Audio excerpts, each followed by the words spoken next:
I have a story to share with you today. But first of all, I want to tell you that I'm sorry about our 10 Commandment video, that I did not turn the camera the right way, and so it just gave you like this small picture to look at, and I'm so sorry because the cows and everything out at Mr. Garrett's were really cool, but you had a hard time looking at it, didn't you? I'm sorry about that. Okay, I'll try to do better from now on. I promise. I'm new at this, you know. Well, I wanted to show you a couple things. First of all, I have these cool rocks. I have a little bit of a rock collection. These rocks are all from Haiti, though, and they're pretty special to me. And most of them have some meaning behind them and different things. And this one I just think is cool because it's almost like gold looking, and it's smooth in spots, and then it's got white around it, and I don't know what kind of rock it is, but it's really cool. And this is really smooth. It looks like it would be really rough, but it's smooth, and it's black, and it's got some white too. And this one you can like see the different layers, like how it was made, like the different sediment layers as it grew and grew into a rock. Yeah, pretty cool. But a lot of them are really special to me. But this one, this teeny tiny one, is one I found on a trip where I got to hold a brand new baby, and it was really sweet. So I always remember this teeny tiny one because that was the time I got to hold a tiny baby. And a lot of them have a different meaning for me. This one here, it's black and then it's white on this end. It's kind of cool. And this was a time when I went with a bunch of friends, Miss Tammy and Michelle and Maggie and Ralph and my son Jalen and Sierra and my daughter and her husband. Now, they weren't then. But yeah, that was a really cool time, and that's when I found this rock. They have seashells there too, but sometimes the rocks are pretty pretty. So I just collect the rocks, and I bring some home like every time, and it gets kind of heavy in your suitcase and your luggage. So I try not to bring too many home. But, oh, I have a really special one I want to show you. Oh my goodness, where is it? Oh my gosh. Can you guys help me look? Oh, I'm just going to dump them all out. Oh, this is when I met Sandy. Yeah, I met her on this trip. Where is my most important special rock? Oh my gosh, I cannot believe this. Out of all these rocks, I don't have the one I wanted to show you the most. Where did it go? I have to find my rock. I'm doing my video in the toy room today. It's actually my toy room, Haiti room, and office. It's one of my most favorite rooms in the house. Oh, I can't lose that.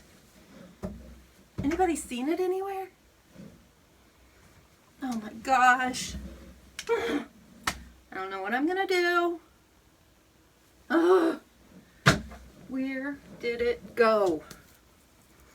Oh my gosh. Rock, where are you? Oh my gosh. Oh, I forgot. I put it in my pocket. Sometimes I do that. I put it in my pocket and carry it around with me all day because it is special to me. But this one, it kind of looks like it has a heart. It reminds me of a heart on it. And it's real smooth, but a very special friend gave it to me. And it was the year that I'd met him. It's Fennell, and some of you have heard me talk about Fennell before or even know him. But he gave me this rock, and so it's very special to me. And so I always keep it with all my other rocks. And, oh, I forgot where it was. Oh my goodness.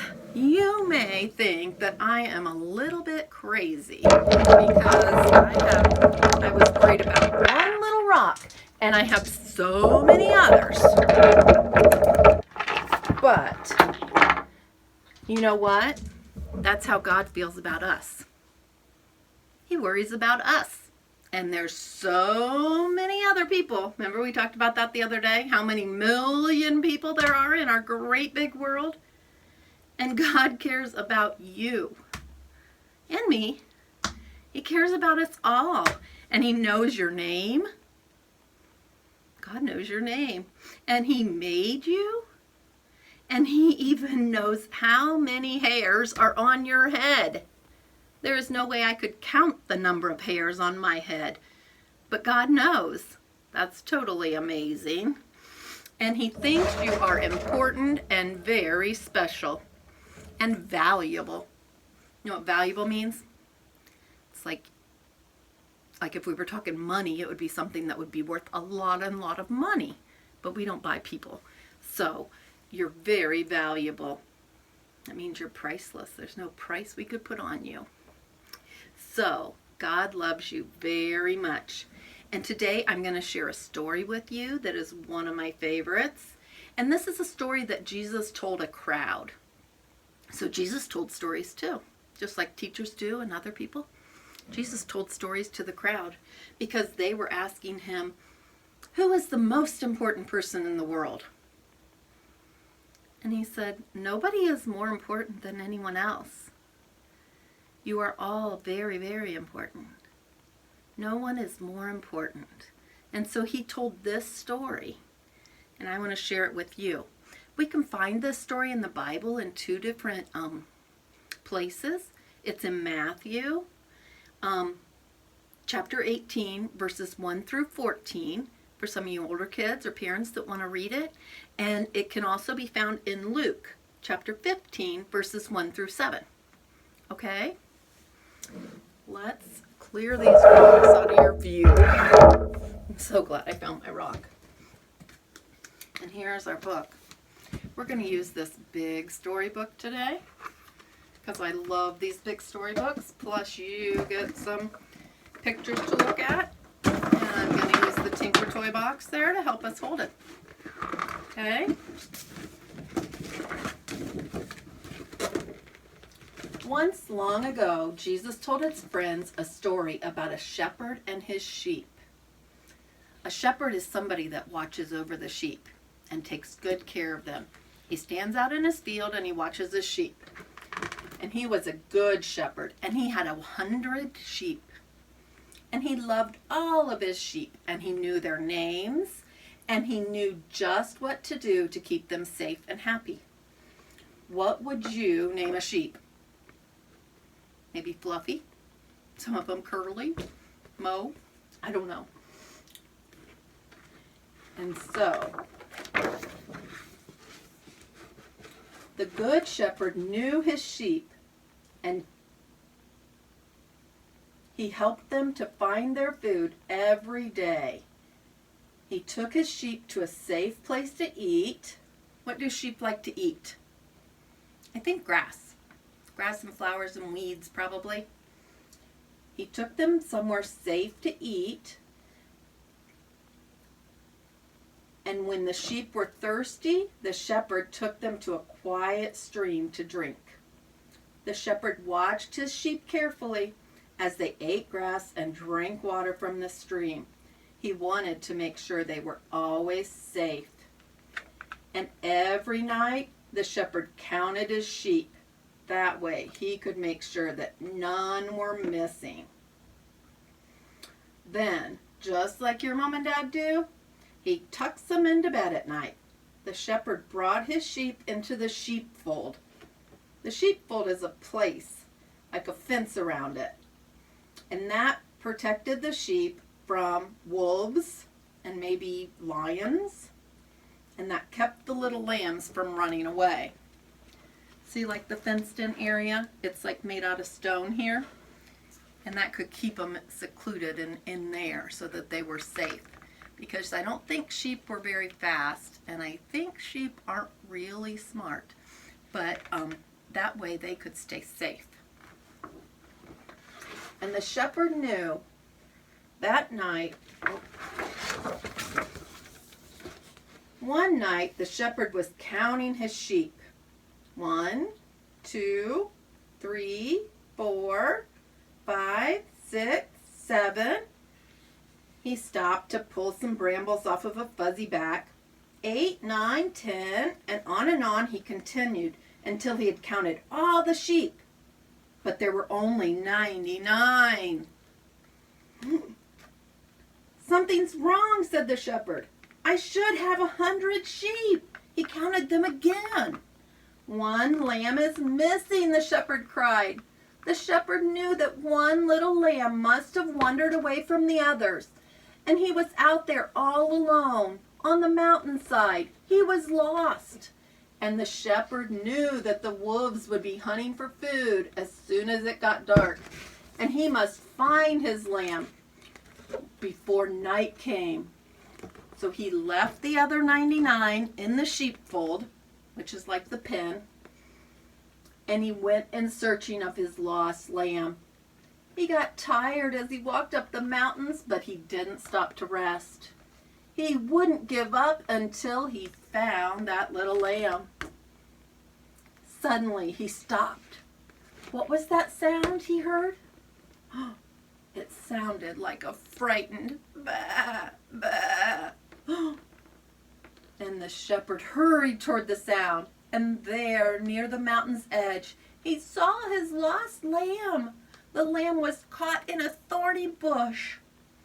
He ran quickly to the lamb, and the shepherd carefully separated the branches from the coat of the lamb. And the shepherd was happy as he lifted the lamb to his shoulders, and gently he carried it all the way back to the other sheep.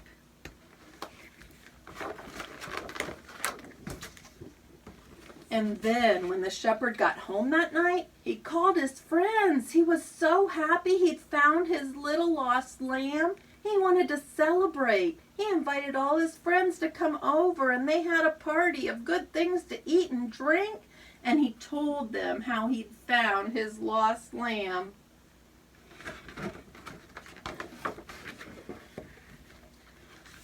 Jesus is just like that good shepherd. He says, "I am the good shepherd. I know my sheep, and my sheep know me." We are like the sheep in this story because we need Jesus to help us and take care of us. And Jesus loves us and knows our names. He watches out for us and he keeps us safe. He gives us food, water, rest, and love that we need. And Jesus wants us to follow him, and he'll never leave us or forget about us. We are his forever and ever. Well, I just love that story. And God loves us so much that even if we do bad things and think that we may need to hide from him, he is always looking for us and calling our name and calling us back to him. That is why God gave us Jesus, to give his life for us. He didn't just come for good people. He came for all people. And you know what else? Since we know God made us all special and he loves each one of us, it is important for us to love and care for each other. If people are valuable to God, we need to value them also. We need to treat people with respect. One of Miss Polly's R's. What does it mean to treat someone with respect? To say please and thank you? To hold doors for older people? When someone asks you to do something, you try your best and you do it. If an adult is speaking, we listen. We don't talk to our friend beside us. Same with a teacher. If they're trying to do a lesson, you and your friend don't need to be in the back chit-chatting and talking, passing notes back and forth. That's not respectful to the teacher. Okay? We need to respect each other. Okay? How about we pray together, okay? Because I like it when we pray together. What do? We fold our hands, we close our eyes, and we think about God. Okay? Dear God, thank you for the Bible and all the stories in it. We thank you for making each one of us special. Please help us to love each other, just like you love us. We thank you for your love, and we thank you for Jesus. We love you, God. In his name, amen. Good job. So, I want to tell you a couple other things. I have a game idea that you could maybe make at home. Okay? It's about our story today. Oh, there's my special rock. I better put it back in my pocket so I know where it is. Okay? What I did is I took these caps off Mr. Dave's favorite drink bottle that he likes. So I have a whole bunch of these caps laying around because I save them to make benches. Somebody's making benches out of plastic caps. So I have a whole bunch of these, like I think like 16 or 12 or something in here. I think 12. And I have these little pictures. One has a lamb and one has a wolf. So your object is to try to find the lamb. So you put them in and you mix them all up and you hide them. And if you find the lamb, you're the winner. And each time you draw one, you keep the one you drew. So if you get an empty one, which I got an empty one, so then you just keep it in your pile. But if somebody finds the wolf, then everybody has to put all their caps back in. If you find the lamb, then it's over and you can play again. So the object is to find the lamb. But if you find the wolf, then you may have 3 caps and you got to put them back in. So if you have a bigger family, you want to do more than 12 caps or something like that. You want to do 20 maybe, something like that. Okay? Let me show you what I got here. Yeah, let's try to find the lamb. Ah, I did it. Lamb. Okay, so then I win. And yeah, if we find the wolf, which, there he is, then everybody has to put all their caps back in. But that would be a really simple game you can make at home. And I will send you out little pictures in a packet that you could make them yourself. But until then, you could make a little lamb on a piece of paper or make a cute smiley face.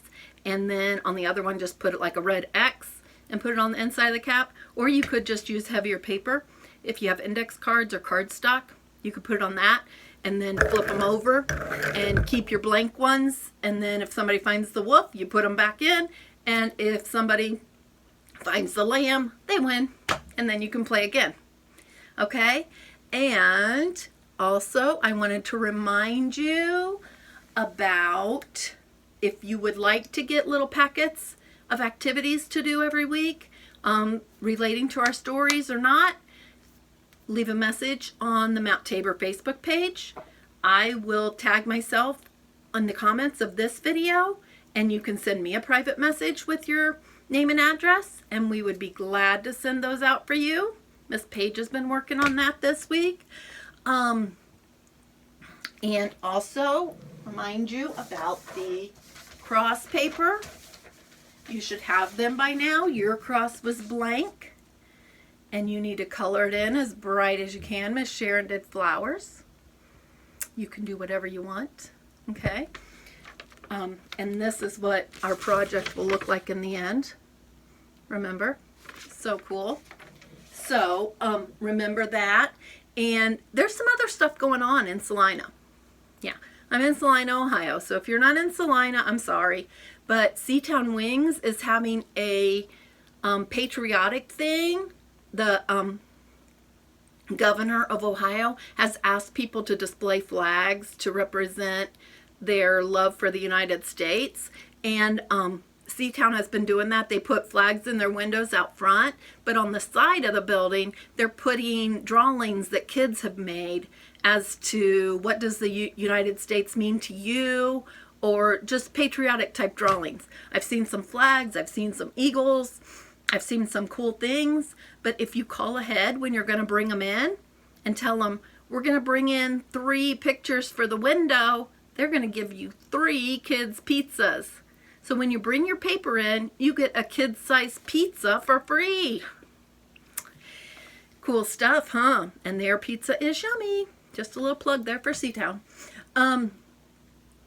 And also on your cross paper, if you can put your name on the back, I forgot to mention that the other day when we did the video, if you can put your name on the back, then we will remember whose cross that was. Because if we still have this picture like in 20 years, then your kids will look at it and go, oh, that's my mommy's cross.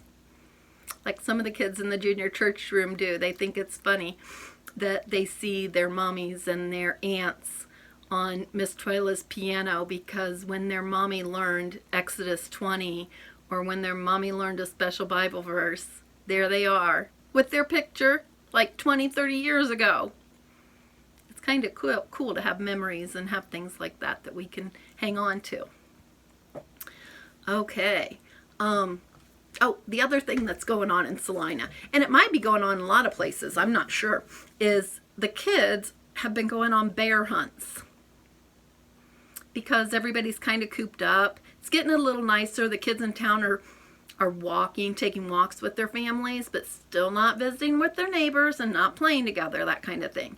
But taking walks as a family or stuff. And so people are putting bears in their house windows or outside, like on their patios or their porch. And so kids are going on bear hunts. They're looking for bears.